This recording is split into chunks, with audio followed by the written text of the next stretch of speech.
Okay. Hi, everybody. And thank you all for joining our policy forum on this very timely and important topic. And this week marks a significant milestone. Coming up on Monday will be the fifth anniversary of the Abraham Accords, signed in 2020, and the start of groundbreaking formal diplomatic ties between Israel, the United Arab Emirates, and Bahrain. These historical agreements expanded the circle of peace beyond the precedents of Egypt in 1979, Jordan in 1994, and set the stage for a new chapter in Arab-Israeli relations and Israeli regional integration. The same year also saw normalization with Morocco, which reflected the broader shift towards the region. While a potential agreement with Sudan remained incomplete, the overarching vision was clear: to widen the arc of stability and regional integration with strong support of the United States. And since then, we've witnessed tremendous and seismic developments. Economic ties blossom with trade and tourism surging, particularly between Israel and the UAE. The Negev security cooperation deepened. New forums like the Negev Forum brought together regional leaders in ways that could have been thought once unimaginable. Visionary projects like IMEC, the Indian Middle East Corridor, seek to connect the region through travel and trade and remain a priority to Indian, American, Middle Eastern, and European partners. But that trajectory has faced profound challenges. The events of October 7th, 2023, ushered in a new period of regional upheaval, the likes of which we haven't seen perhaps since the 1960s or 70s. Despite this, the one truth stands out: no country has suspended or withdrawn from the Abraham Accords, at least not yet. Behind the headlines, quiet but steady cooperation in intelligence sharing, counterterrorism, and even economic coordination has continued. In some cases, the developments of the past 2 years have caused these ties to deepen. Still, the war in Gaza has strained public sentiment across the region and put a pause on momentum towards broader normalization and expanding the Abraham Accords. And we've seen this pause most particularly when it comes to Saudi Arabia. The high-profile projects once seen as symbols of the new Middle East, such as Project Prosperity, were paused, and public engagement between the governments largely ceased. While this Monday also marks the fifth anniversary of the Abraham Accords, it also marks an emergency Arab and Islamic meeting, that is a summit being held in Doha.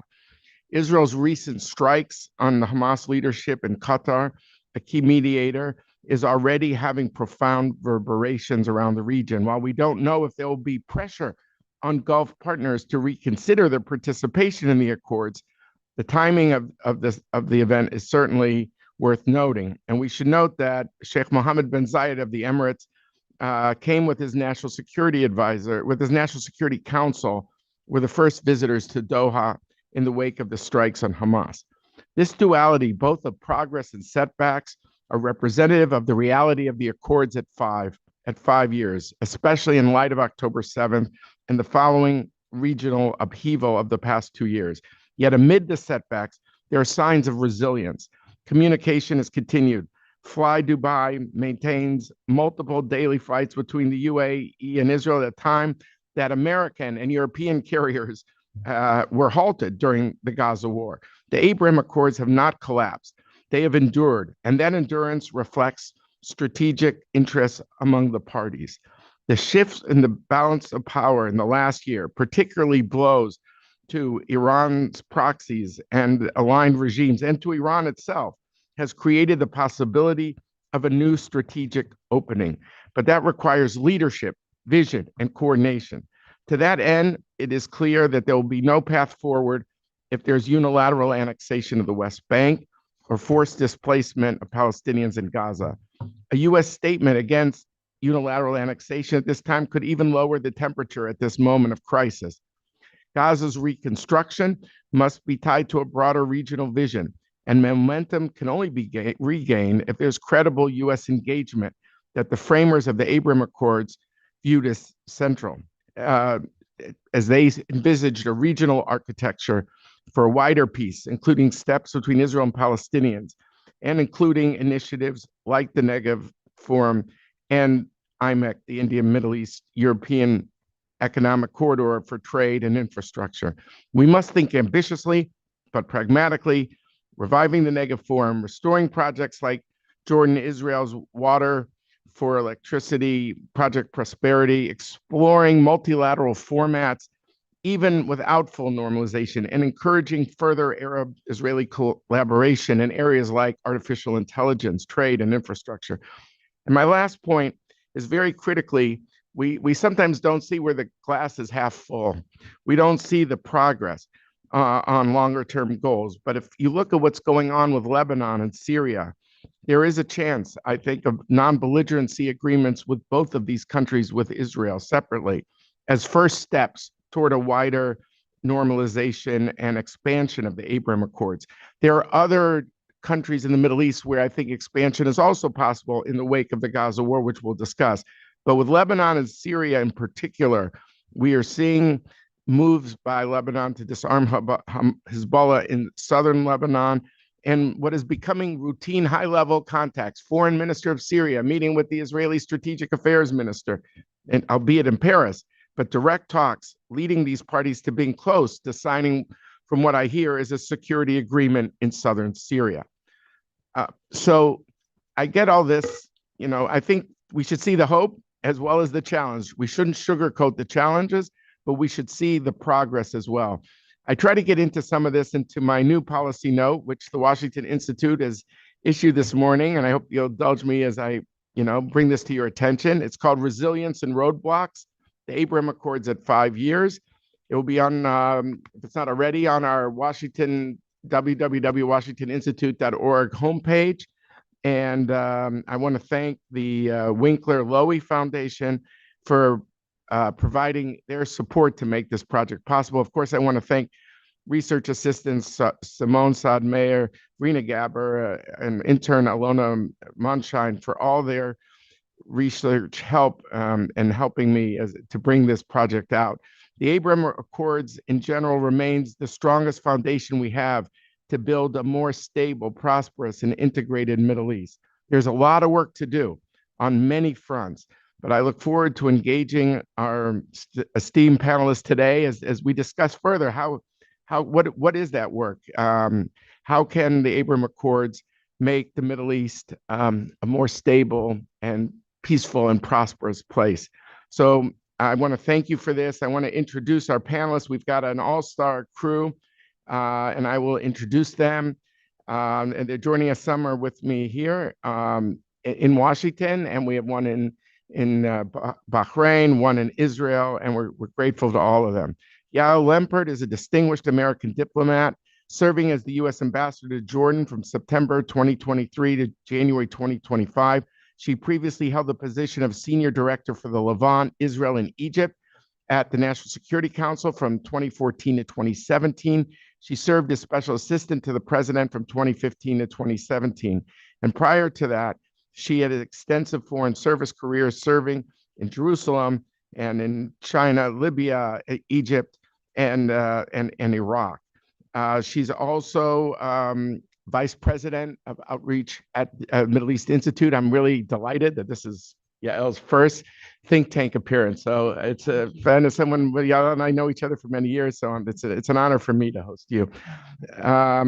Next person I'd like to introduce is sitting to the left of Yael is Victoria Coates. She's the vice president for the Heritage Foundation's Catherine and Shelby Cullum Davis Institute for National Security and Foreign Policy. She previously served as Deputy National Security Advisor to President Trump, focusing on strategic communications, the NSC policy related to the Middle East peace process, and the development of the 2017 National Security Strategy. She has an extensive career in national security, working as an advisor in Congress, federal agencies, and the White House. And I've also known Victoria for many years. I'm really honored that you're here as well. Way back. Yeah, we go back. Okay, and now to our people on Zoom. Ahdeya El-Sayed, she's the former president of the Bahrain Journalists Association, where she became the first woman to be elected chair of the association since its establishment in the year 2000. She was awarded in 2019 the Female Arab Journalist of the Year award by the London Arabia organization. Ahdeya is also worked as a media advisor for the Bahraini government. She joined a Bahraini local newspaper as a journalist and Bahrain television, also as a political TV show host several years ago. And Ahdeya, I'm just happy that you're with us today. Thank you for joining us from Bahrain. And Amir Hayek is a non-resident senior fellow at the Atlantic Council's N7 initiative within the Middle East Department. From 2021 to 2024, he served as the first ambassador to the UAE for Israel, and he played a key role in strengthening diplomatic and economic ties between the two countries. Anyone who knows Amir, as I've gotten to know him, will know this is a person who's relentless when it comes to looking at economic links between Israel, UAE, and the wider Middle East.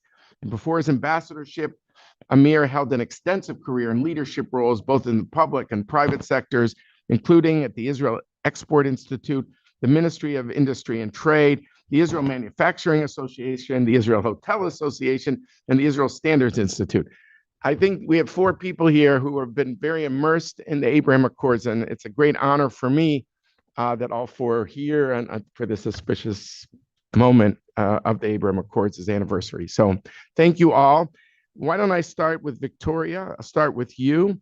In the first Trump administration, you faced tension between the Palestinian issue and normalization with Israel.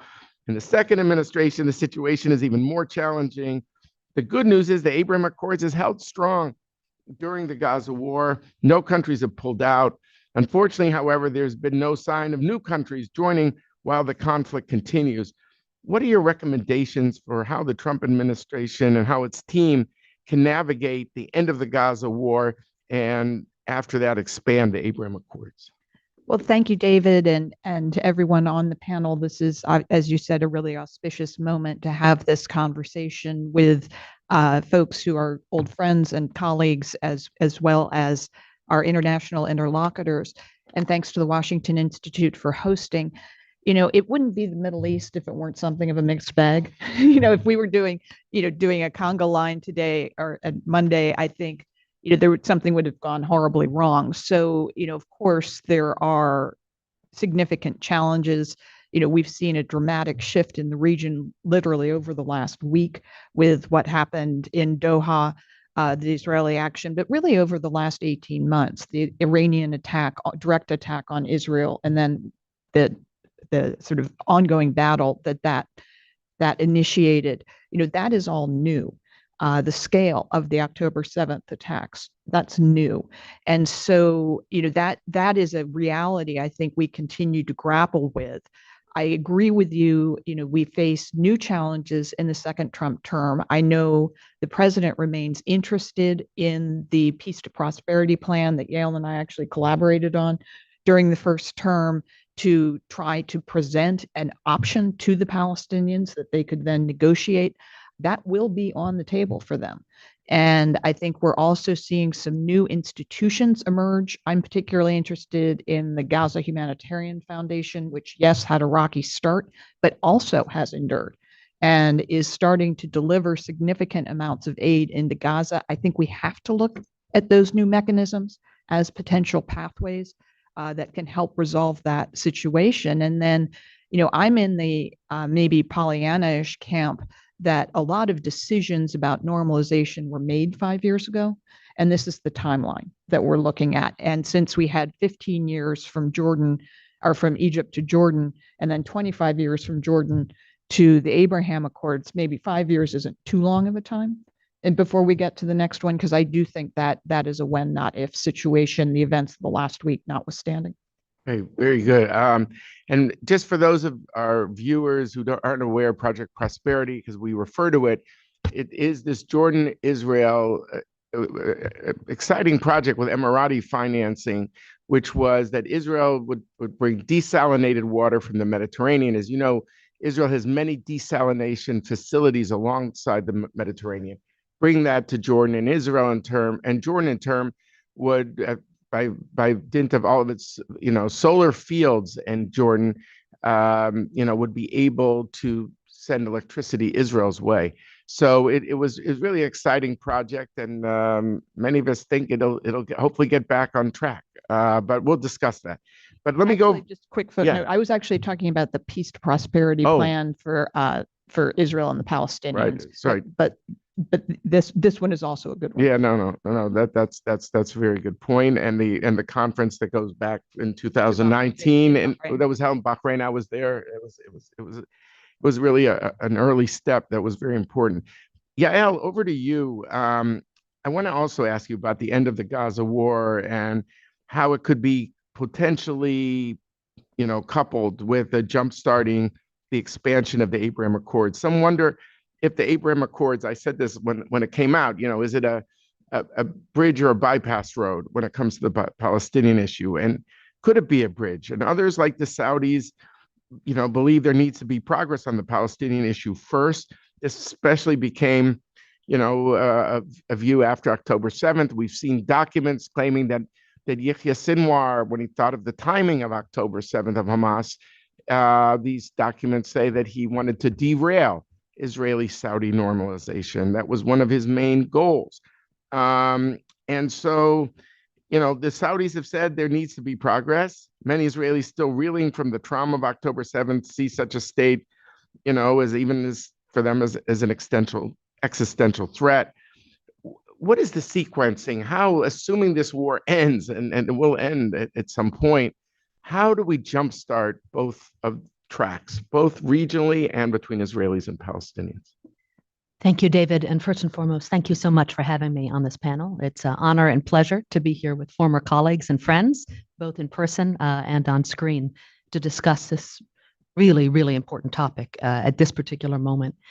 And before diving into your question, which I think is a key one, I would just start by acknowledging, as you do in your piece, and my compliments on it, is the durability and resilience of the Abraham Accords, not to mention the peace agreements between Israel and Egypt, 47 years, I believe, and Israel and Jordan, 31 years of peace that have endured over these incredibly challenging past 2 years, because they truly, this time, I think, has truly been a test. And the fact that they have endured is a testament to, as you note, the strategic imperative for all involved and the strategic investment and decisions that were made to move forward on this path.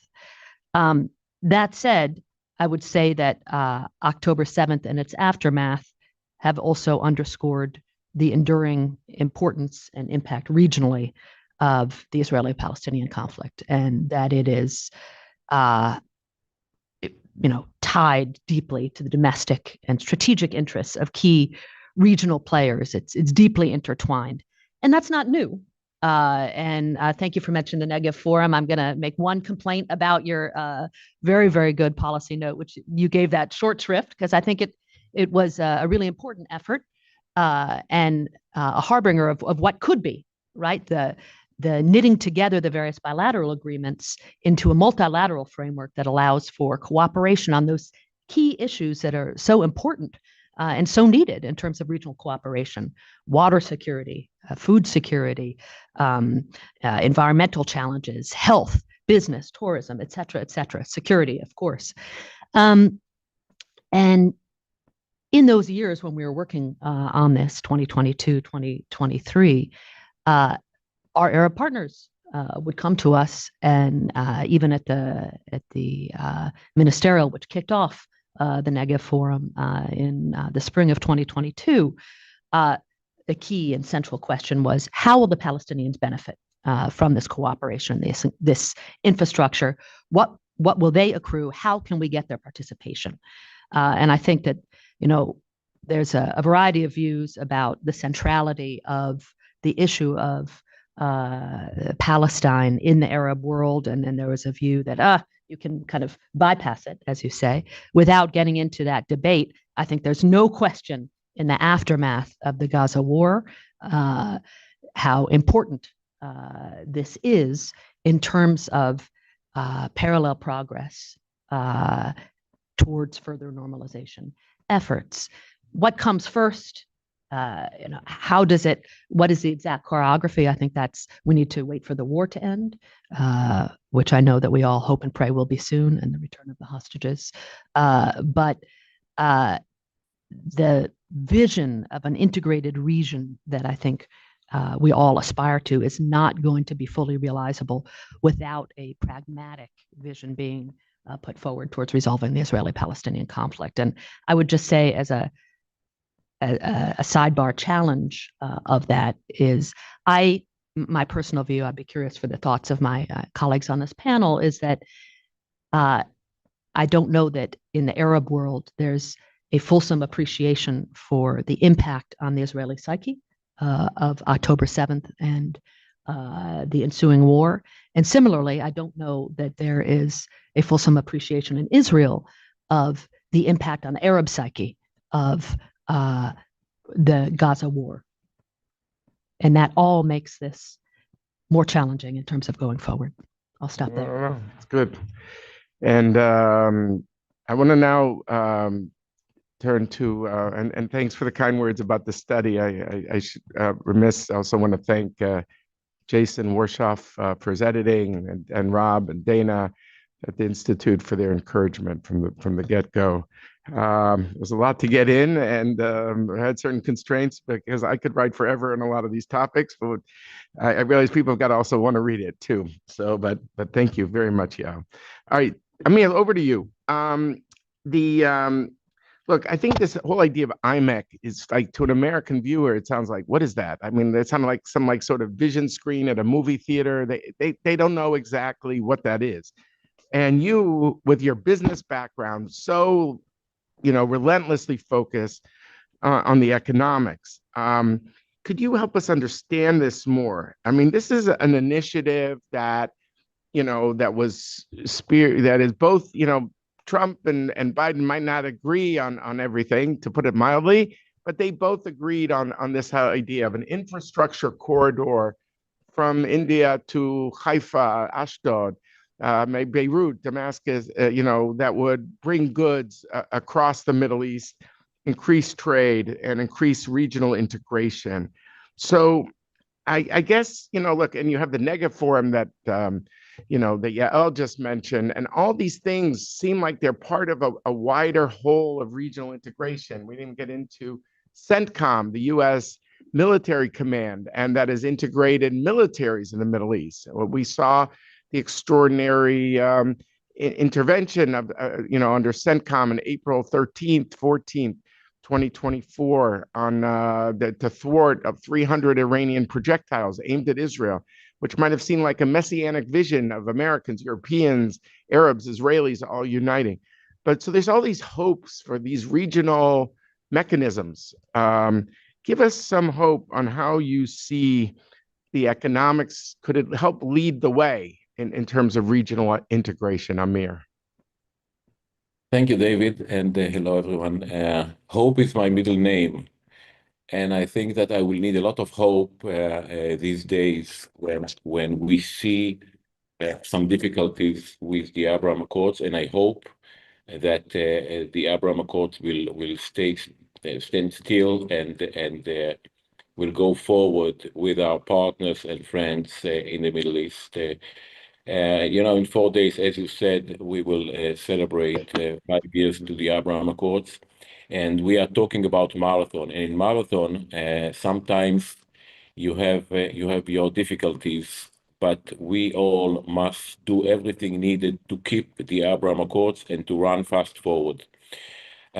We have a very, very good results on a bilateral level, economical bilateral level, with the Emiratis. Last year the trade of goods between both countries was reached to $3.248 billion, only goods, not including G2G and excluding software and services. And when we are talking about regional relations, we are talking about prosperity project, of course, with Jordan. And we are talking about the IMEC, which is very, very important. When we are talking about the IMEC, that's another way to move goods from one place to another.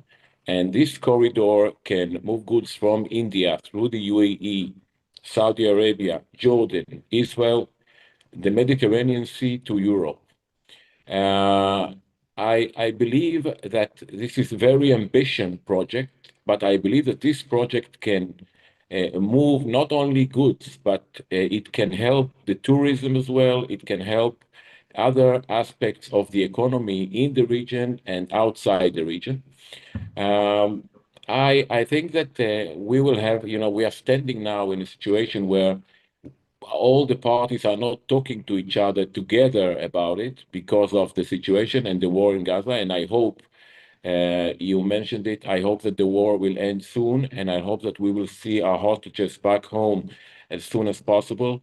We suffered in this region for the last year and 11 months from this war after the vicious attack of Hamas on Israel on October 7th. But I think that we should plan ahead, and one of the ways to plan ahead is working together on regional projects that can bring the region together. When we are talking about the IMEC, we will need here collaboration with the private sector.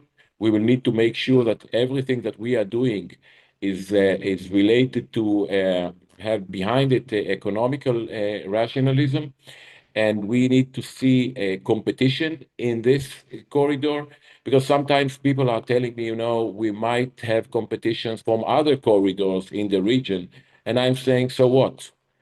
If we will be competitive enough, I think that it will be economic wise thing to do, and this will be a great success. Of course, we are talking about heavy investments, especially in the train in Jordan. We are talking about heavy cooperation between the countries. Some people are telling me we will have to compensate this country or that country, and I'm saying no, we don't need to compensate anyone. We need to make sure that everyone is happy with what's going on. And I see in front of my eyes many corporations in the region, including new QIZs like the one Israel have with Egypt, of course, with the Department of Trade in Washington. And I wish we can see more of those in other places, in other countries in the region, to push the countries in the region to cooperate more and more. And economy, it's not enough. We need economy, we need security, we need people to people. And in this situation of the war, it's very hard to do it. This is why we need to wait till the end of the war, and then we can run fast forward. And any problem that we will have, if we might have, with the Abraham Accords, will make the bad people in the Middle East happy. And we don't want them happy. Well said. All right, the QIZs, just for some of our viewers who might not be familiar, the QIZs, these qualified industrial zones, which really started with Jordan, expanded to Egypt, was a way of saying that if these countries did, whatever it would be trade with they would get free trade with America if a certain percentage of their trade was also of the product was made also in Israel. And you, Amir, have been consistent with me in saying, don't just think like textiles and manufacturing, think wider about how to expand the QIZs. And Yeah, so I think Yael mentioned some sectors that we can cooperate in. She spoke about water treatment, but we can talk about renewable energy. We can talk about food tech, agrotechnology, healthcare, medical devices, AI, everything, and we can do it regionally. And the QAZ actually with Egypt now, it's mainly textile. It's 10%, almost 10% Israeli added value and 90% Egyptian added value, and we can ship it to United States duty free. It is beautiful. Around 400,000 people work there in the peak directly, and indirectly another 2 million. So we can do it, and we can do it in the region, of course, with the help and of Washington. And we need Washington for that. Good. Thank you. Thank you very much. So, Ahdeya, I wanted to talk to you because often Bahraini-Israeli relations doesn't get the same attention as Israel's relations with the UAE. Yet, for these states who are both navigating a complex region, they share many challenges. And the question is also, are there real opportunities for strategic collaboration? There's been some security agreements between the two. Can you give us some thought about the future of relations after the war, and maybe look at it in the context of U.S.-Bahraini relations, like CSIPA, SIPA? It's a 2023 framework that commits between Washington and Manama to go just beyond traditional military ties and include a wider integration that blends security, technology, and commerce. So how do you see, Bahraini-Israeli relations, and what is the wider context for that? Thank you very much, David. I'll just time myself because I tend to talk a lot. How do I see SIPA is very important. The United States is a major ally of Bahrain and other countries in the region. And we all know how these relations can impact the next 5 years or the day after the war ends in Gaza. But as a Bahraini, I feel that there are things that I would like to say. Ambassador Yael touched on something about this feelings about the Gaza war, but there are also feelings about October 7. I got this week to speak to survivors of October 7. I got to speak to parents of the children who were killed at Majd al-Shams, and I'm sad to say that some people choose to see one side of the story and do not see the other side. And let's all remember that it all started with Hamas on October 7. Hamas dragged us into a very dirty war. Collateral damage has been very sad. But we also know that with these players in the region, there is no economic prosperity, there is no progress, and political stability is the main thing that we need to achieve today. There will be no such thing with the existence of Hamas, Hezbollah, Hashd al-Sha'bi, all these proxies funded by the Ayatollah regime. So, yeah, the United States is going to work on integrating and enhancing ties with Israel through such agreements, and I see it coming. I do see that after the war in Gaza ends and the hostages get released, things will change. I do not see where we are today is going to remain the same. As Ambassador Hayek proudly spoke about trade relations between UAE and Israel, but as a Bahraini, I'm sad to see flights stopped between the two countries. It saddens me to see that these relations did not move forward despite these strong diplomatic efforts exerted by Israel's ambassador to Bahrain, Bahrain's ambassador to Israel. But I think it's much more complicated. The United States is going to play a major role in bringing countries together. Let's not forget, it's a very complicated region in the Middle East. The United Arab Emirates classified Muslim Brotherhood as a terrorist organization that does not exist in other countries in the Gulf. There are still people who do not want to be referred to as Muslim Brotherhood, but they are Muslim Brotherhood fans. You need to really act on that, combat these movements. You still have Bahrain just a few years ago arrested a cell called the Hezbollah cell of Bahrain. One thing that will never be deleted from history is the fact, whether people who are joining us on this session like it or not, reality is that Israel helped all Gulf countries eliminate enemies of the Gulf states. This is something that will never be forgotten. Israel will always take credit for that. And I know that whenever I speak about that, people bring up Gaza. I'm a human being. I have feelings for people in Gaza being collateral damage, being taken hostages by Hamas, by their own political leadership, being people who were sold out by Fatah and the PLO. PLO existed and survived over making money for its own and not thinking about the Palestinian people. But I have feelings, strong feelings towards the survivors of October 7, the families of October 7 victims who are still waiting for their children to return. It saddens me to see that the Arab world doesn't look at that. They want to see what is on the ground. They do not see the tunnels under the ground. The fact that there are people also since October 7 who are waiting to be released. It saddens me that this is not happening. But political ties are important. One of the things that I personally have passion for is education. I believe the curricula in the Arab world should change. And we can sign memorandums of agreement with Israel from today and have millions of agreements signed with the US. But the people to people relations is very important.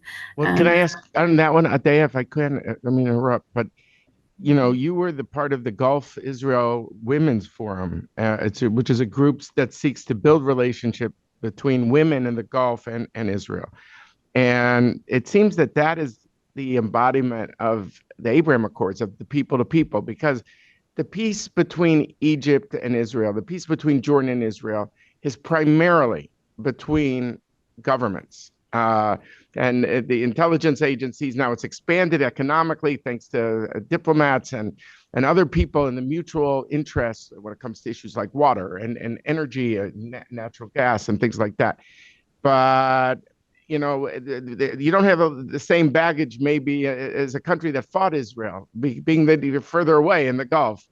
And so the hope is the Abraham Accords was to go from government to government, peace to a peace between peoples. And I'm just asking you who were involved in this grassroots effort, how hopeful are you that these relationships can endure over time, despite, the crisis mode now since October 7th? I'm hopeful, David. I'm actually not hopeful. I'm sure that the Abraham Accords will be expanded. Not because I'm an optimist, but because all the obstacles that stood in our path, despite the obstacles we had 5 years ago, Bahrain joined, UAE joined, Morocco, Sudan was removed from the list of countries supporting terrorism. I see other Arab countries joining. I do not see that it will halt. Hamas will not get what it wanted. Yes, Hamas wanted to delay Saudi normalization with Israel. It was an intended move, but it is very loud and clear. And I think that with the demilitarization of Gaza and getting rid of Iranian proxies in the region, hopefully the Ayatollah regime itself, and I know that among the speakers are diplomats and maybe they cannot be as open as I am, but I do hope that I see the collapse of this Ayatollah regime, the collapse of a regime that for the past 45 years has just brought trouble and not just threats to Israel. It has actually created chaos in the Gulf countries. It has funded, when we see demonstrations in Bahrain's streets against the appointment of Israel's ambassador to Bahrain, this is not about Israel. This is about internal issues. This is about an Iranian meddling into Bahrain's affairs, an attempt for another coup, such as similar to the 2011 one. This is an attempt by extremist Sunnis and Shias for a coup. So I think that, I believe that the Abraham Accords will be expanded. 5 years ago, I was live on television the night it was announced. I knew that it will not stop at that. October 7 unfortunately happened, but I also knew that it will not stop at that.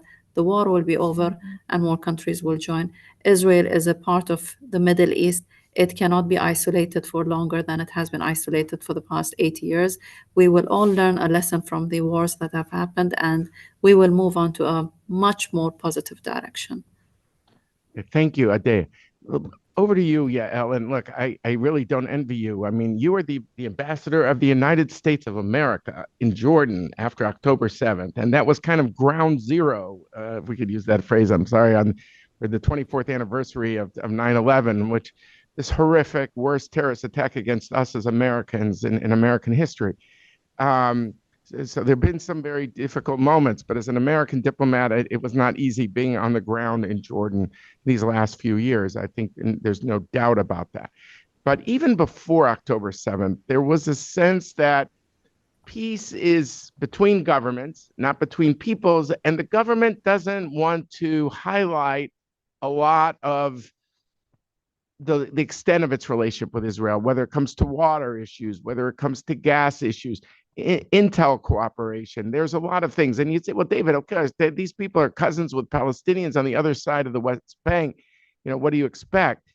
But isn't there somewhat of a chicken and egg problem? And I realized in the middle of the Gaza war is probably not the best time to change the paradigm. I admit that, of course. But where they own up more to the relationship, like, hey, we get real benefits out of Israel. And the sense is that a lot of that is like kept very much like swept under the rug, under the table. People don't see the benefits if you're a Jordanian. And because of these sentiments on the Palestinian issue, I just want to know, you're perfectly positioned to really opine on this, because I'm sure you had many discussions with this with Jordanian counterparts. Thank you, David. And it's a really important question. And it's a question a lot of people ask about both the agreement between Israel and Egypt and Israel and Jordan. Right. And I would stress again the enduring nature of both of those relationships. The people-to-people aspect of it may not be the ideal, but the fact that those two treaties have endured and the breadth of the importance of those relationships for Jordan and Israel on both sides of the river, and for Egypt and Israel, I mean, they're very important relationships, those neighborly relations. And so while imperfect through the lens of the people-to-people aspect, the fact that they have continued is no small thing. And you think about the blood that was spilt and the blood that could have been spilt if those agreements had not endured, and it's pretty profound. And so I would also speak to that aspect of the blood that was spilt. Both Jordan and Egypt and Israel came to these relationships through a very, very different paradigm than Israel and its Gulf partners and Israel and Morocco. They fought wars, and they're not wars that are ancient history. They're wars in people's lifetimes. And that necessarily brings a different lens to it. I would also say the demographics, as you note, and the geography, both for Jordan and Egypt, play a role. It is a deeply intense and personal conflict, the Israeli-Palestinian conflict, for Jordanians. Well over half of the population is of Palestinian descent. It's not something that is distant. It is your cousin, your family, their lived experience, and that's going to have an impact.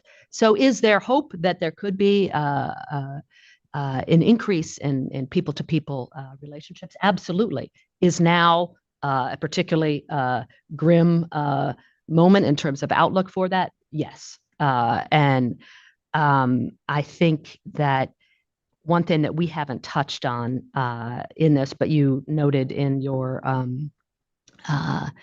policy note, is the impact of Israeli politics as an obstacle to progress. And a lot of people in Jordan and Egypt follow Israeli politics very, very closely. And in addition to the challenges posed by the ongoing war in Gaza, when there's discussions about annexation of the West Bank, that is deeply, deeply disturbing for Jordanians, both West Bankers and then East Bankers alike. The settler violence that is going on in the West Bank, that is also deeply, deeply disturbing, and again, deeply personal in many cases. The Doha strike, these are all various aspects that knit up a fabric that make it much, much more difficult in terms of the backdrop to advance on the people-to-people front. Again, can we get there in the future? I certainly hope so. I think that there's a lot that needs to happen, including there needs to be a backdrop of a political horizon for Palestinians, movement forward towards an enduring resolution and resolving the Palestinian-Israeli conflict. That kind of backdrop would enable much more of the people-to-people engagement that you referenced. Yeah. Look, and maybe I'll just follow up with you, Yael, because it's also bleeds into what I wanted to ask Amir, because I mean, look, this meeting coming up in Doha, we'll see how it evolves. I mean, just the fact that it's going to be held on the 5th anniversary is bound to create, media focus that adds to it. I mean, would you urge that, Yael, that the Trump administration to maybe publicly state, this is not, unilateral annexation is not a good idea. We don't support it. Something that would, make clear that maybe this could help lower the temperature, as I tried to say in my opening remarks. It might be hard for the prime minister to say it with his coalition. That doesn't mean it's going to happen between now and the elections, which if you want to talk about Israeli domestic politics, I could talk for about 6 years.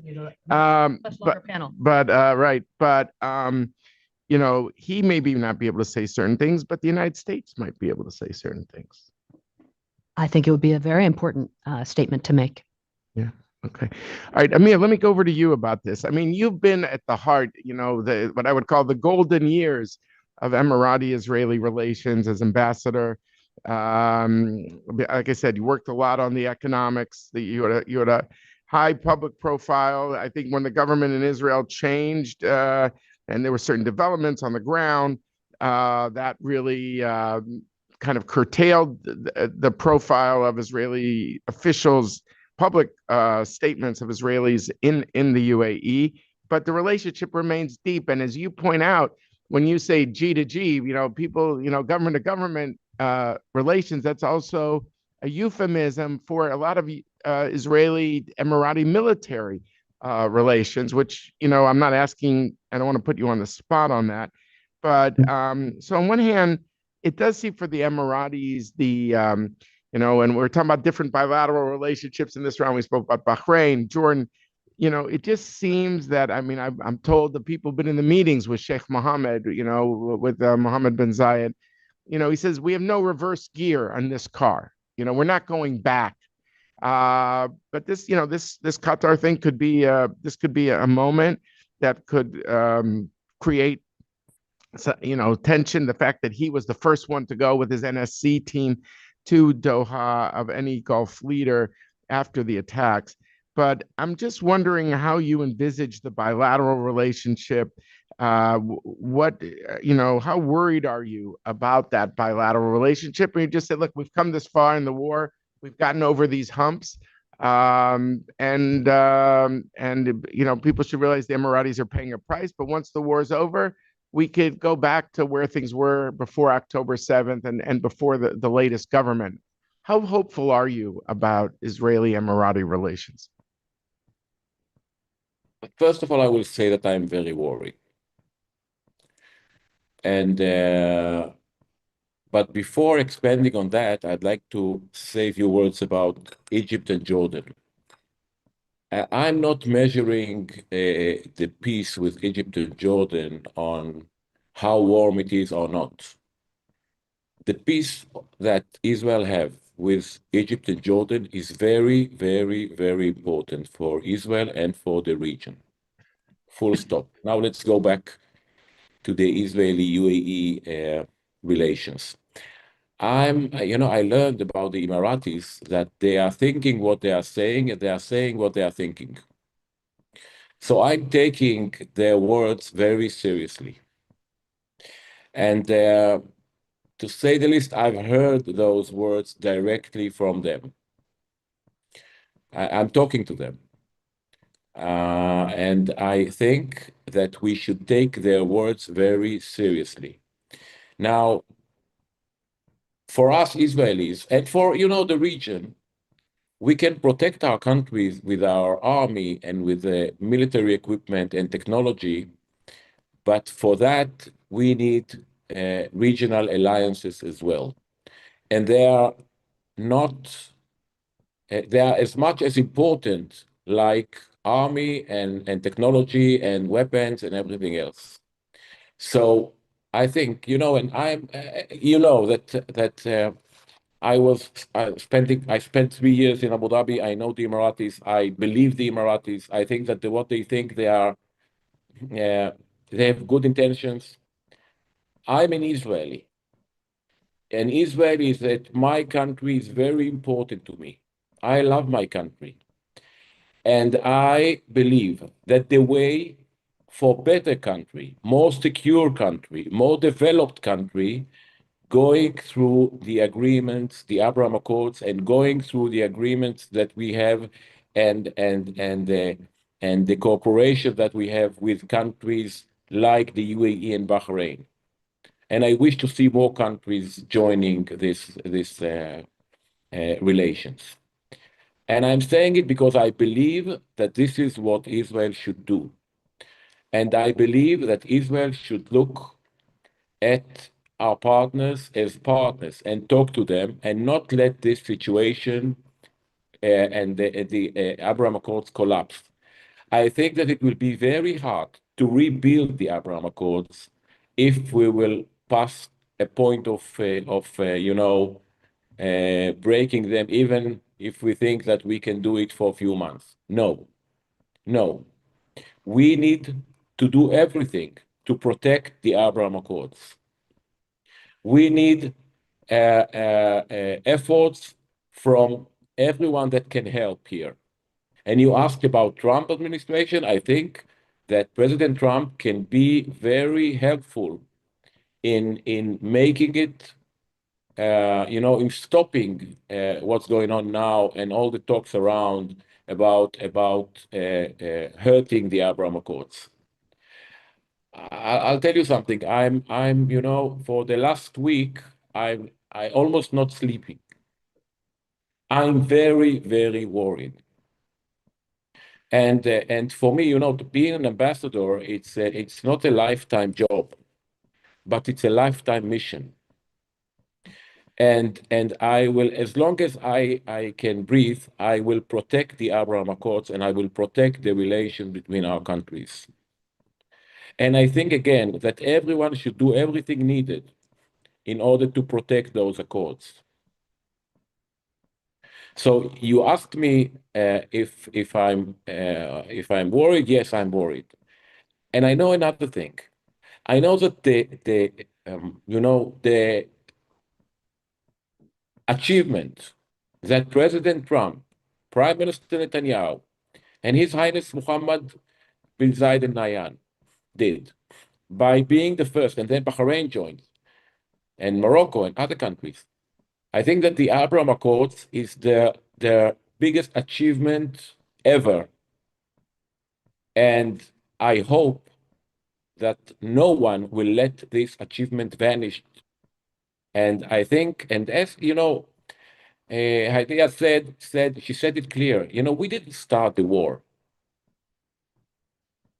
but we need to know when to finish the war.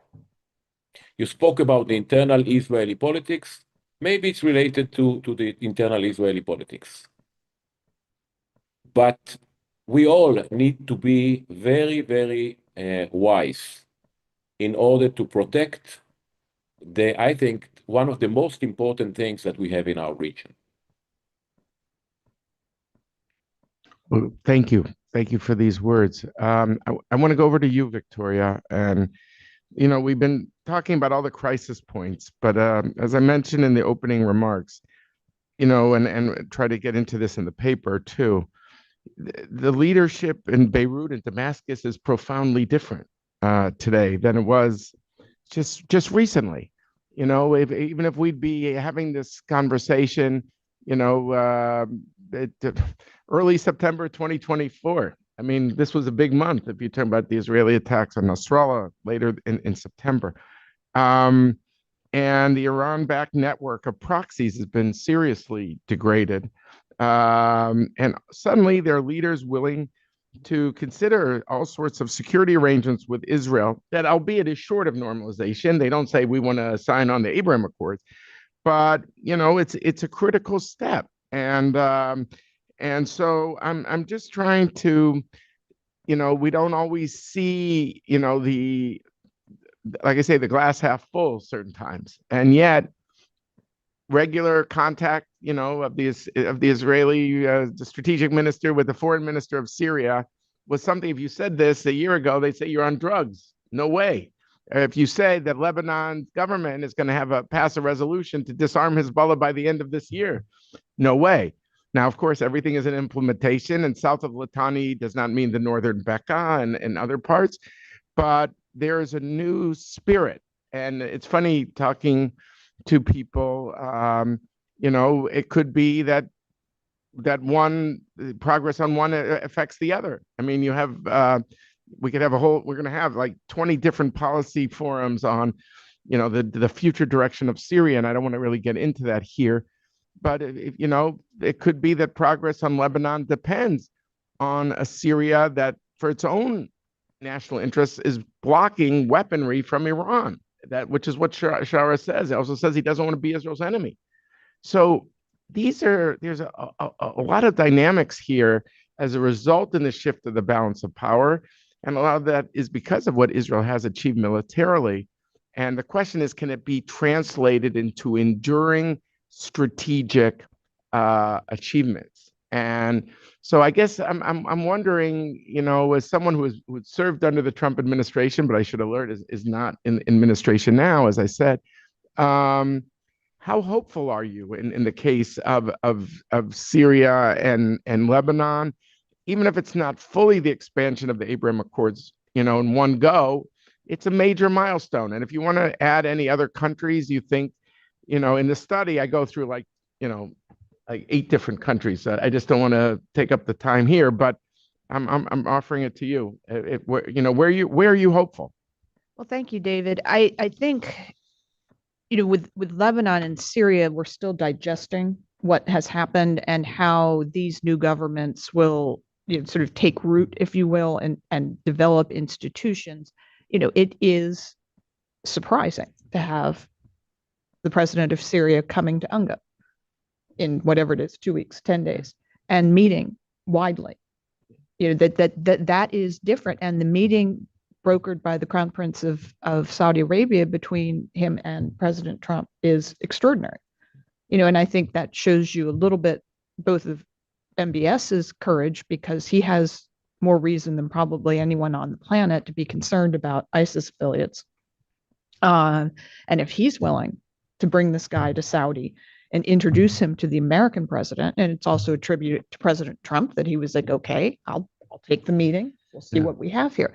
And I'm not going to say I'm in any way sad about the demise of Bashar al-Assad's regime, which there was just no working with them. We'd tried for 50 years to try to get somewhere with the Syrian regime, and it just never worked. And so, that change can be good. We just don't know yet.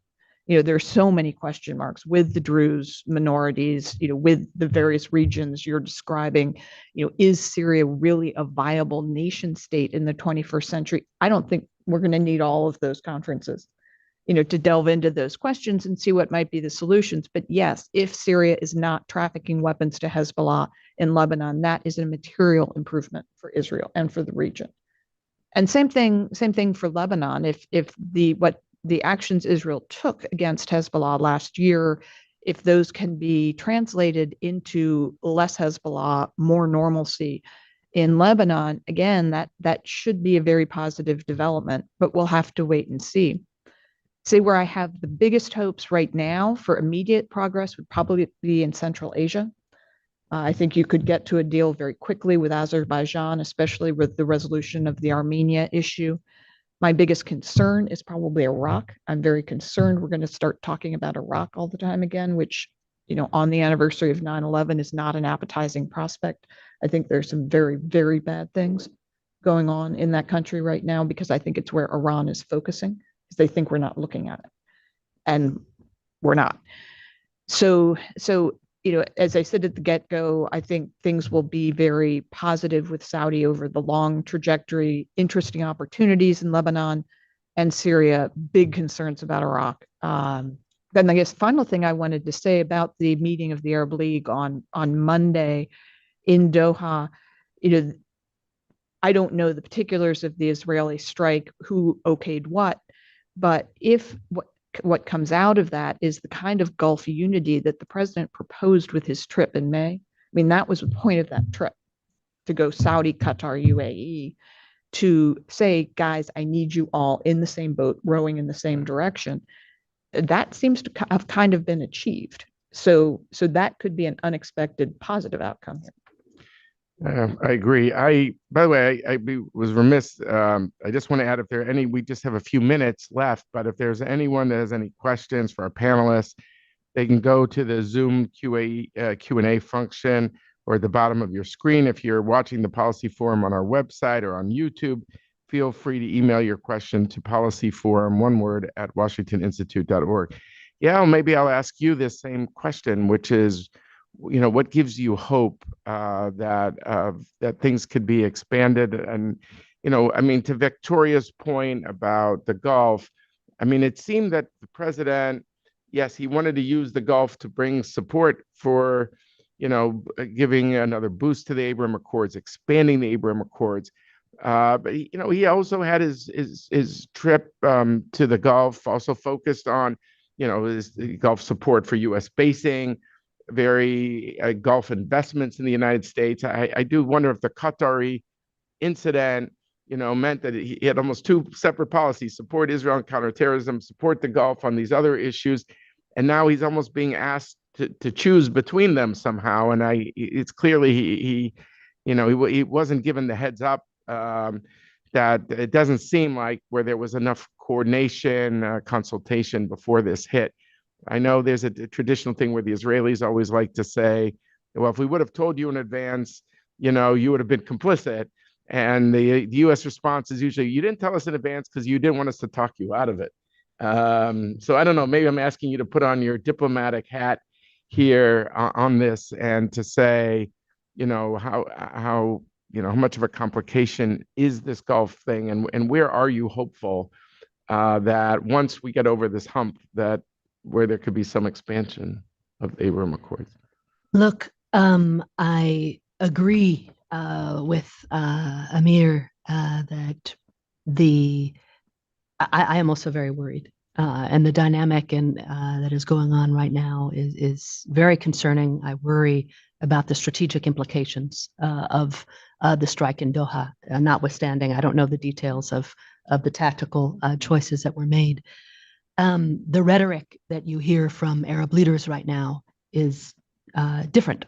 From Sheikh Mohammed out of Qatar, the rogue state from MBS, the criminal act. It's the volume has been turned up on that, and that's not positive. That's not positive for what we're talking about here today. There may be sidebar aspects of it that are positive in some ways, but so I think it is a moment of a lot of volatility, and obviously, as you note, the U.S. relationships with the Gulf, our basing there, is critically important. And from Qatar's perspective, now there's been two attacks on Qatari soil that have not been responded to, or the U.S. has not protected them, and so that's very challenging. In terms of hope, I'm always hopeful that out of these terrible moments of crisis, you can take an opportunity because it focuses people on the risks of not pursuing a path that is more focused on partnership and peace.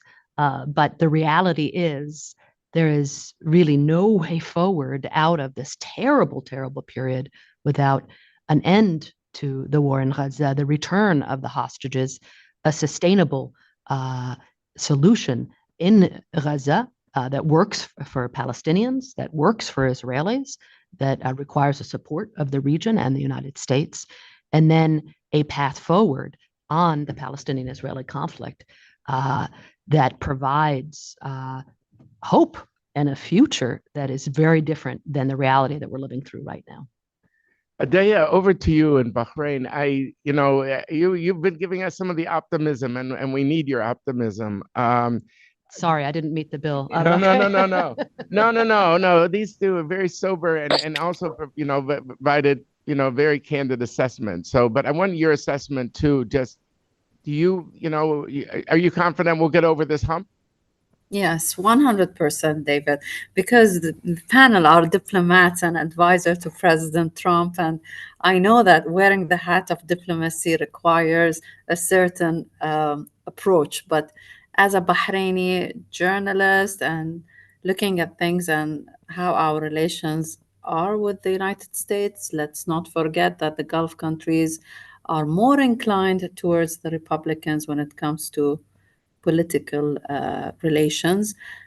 President Trump made history 5 years ago, is expected to make more history, and I do not believe that the next 3 years in office there will not be major achievements and accomplishments, and that would include an expansion on the Abraham Accords. There will be a deal somewhere. There will be something tangible that needs to be done. Um, um, Probably the situation with the Palestinian people and the demilitarization of Gaza, the release of the hostages, getting rid of the proxies of the Iranian regime.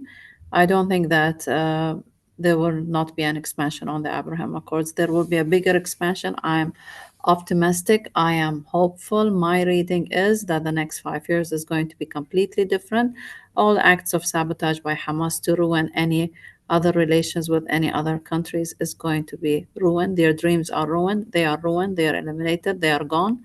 And the region, the Middle East, is not going to be the Middle East it was for the past 8 decades. It's going to change.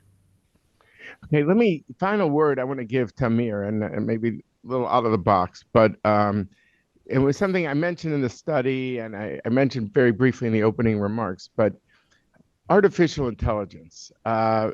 The UAE and Israel are two countries that see itself as a power. You talk to Emirati officials, they will tell you, for us, I talked to several who you say, we saw the summit with Trump as giving us a big boost in the AI race. There's a whole university in the UAE on AI. Israel also sees itself as a leader in AI. And these are two countries that don't just see themselves as regional players on the stage economically, but on a global stage. And AI seems to be something that they both care very deeply about. And I'm trying to look beyond the political and the regional crises and saying, what is it about the economic relationships between the UAE and Israel, if it's in AI or in others, that gives you hope, Amir, as we enter the new Jewish New Year coming up? I think that even the sky is not the limit with the things that we can do with both countries. And I know it because I saw the numbers growing. I was there when we signed the SIPA.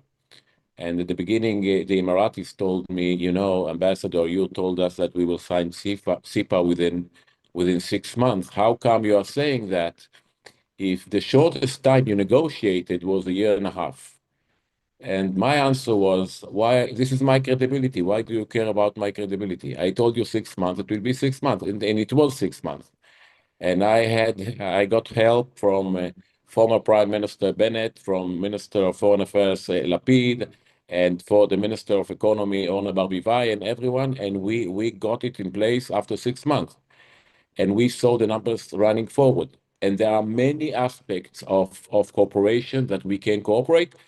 And I think that, I think that not only with the UAE, with Bahrain as well, and I hope that other countries in the region, in the Gulf, will join the accords, or you can call it in any other name. They can call it in any other name, and we will see more countries joining, because what we are showing them, we are putting them in a position when we are telling them, when they are thinking, why not us? If they can, why not us?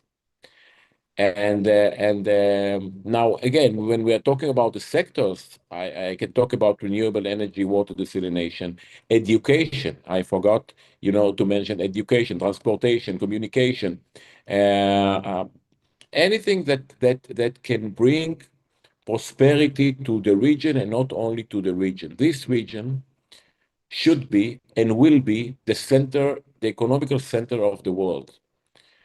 In our side, we are not fighting the American economy. Don't worry. And I believe that we should do it. And I believe that at the end of the day, it will take years, but at the end of the day, we'll have regional free trade agreement. And I believe that we can cooperate, but we will need to understand that alliances, it's something that you are not breaking. And we need to understand that each one of the countries should do everything needed in order to keep those alliances. And I'm talking not only to the Emiratis, Bahrainis, and other countries, I'm talking to my government as well, saying we need to do everything needed in order to keep those relations. And I'm saying it for the third time, I believe, today. And if you'll give me more time, I will say it again and again. We have no other choice. I agree. So I want to thank you, Amir, and for that hopeful note. I think, again, sometimes I was once a journalist many, many, many, many moons ago, and I realized the news sometimes is not what happens, but what doesn't happen. And the news here is that with all the crises, these relationships have endured, and they have passed some very heavy stress tests. And we're maybe in the middle of another such stress test right now. And we will see how it endures going forward. But given the last 5 years, there is reason for hope. I hope people get a chance to go to the Washington Institute website, look at all the work of my colleagues, www.washingtoninstitute.org, get a chance to download the study, Resilience and Roadblocks, the Abraham Accords at 5. I want to thank this fantastic panel. I want to thank you, Yael, you, Victoria, like I said, you, Amir, you, Ahdeya, and thank you for being such persistent players, and each in your own way, and hopefully in boosting this very important development in the Middle East that we all pray endures in the years ahead, and that we celebrate happy anniversaries going forward. Thank you all for joining us this afternoon at the Washington Institute, and I hope you will tune in again for the next policy forum, and of course, read the work, like I said, of all my colleagues. Thank you all. Pleasure.